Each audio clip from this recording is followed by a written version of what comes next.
Cesium-137 attacks your muscles. That's what you find in the muscles of it. The half-life of Cesium-137 is 30 years. So people think that after 30 years, it'll all be gone. No, half is gone. It's still going to be a tremendous amount afterwards. There is no monitoring, period. There is nothing at all it's going through. Right now, a CBS report came out recently saying that they found radiation in Alaska, which is the first place on our West Coast that is experiencing this radiation. So should we all be taking it upon ourselves to ask our doctors for blood tests to check for all these different radioactive? To be very honest with you, you can ask your doctor that, but their response is, I can test you, but I can't cure you. There's nothing they really can do with Cesium-137. Right, but at least you can get a baseline, so then if it's starting to go up, then you have Yeah. And then what about the energy question about being a shareholder? Shareholder in Entergy in order to gain some power to. Oh, we avoid have some people in our group who purchased stock, and they have tried putting out resolutions, but it's such a tiny minority.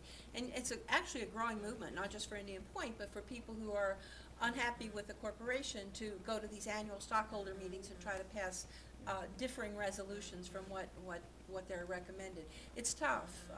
It's interesting that we have somebody that can go to these meetings and that we kind of get a little bit of insight to the corporate world that way, but you would have to have an awful lot of people purchasing Entergy stock. And frankly, I don't think it's a very good investment right now. It's one step above junk bonds, and that corporation is having a lot of problems. In the Northeast, the only power plant that's making money is Indian Point. Yes. And that's why they closed Vermont Yankee. Not only that, Indian Point sells electricity to other states.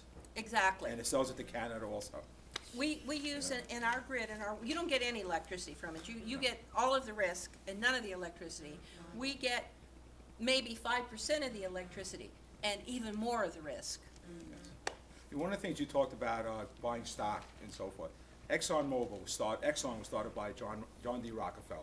The Rockefellers still have about maybe 20% shares in it. They have requested from Rick Wagoner, the CEO of Exxon, to start thinking about alternative energy. He said no. This is the Rockefellers. This is their company. And he said no, and he dismissed them.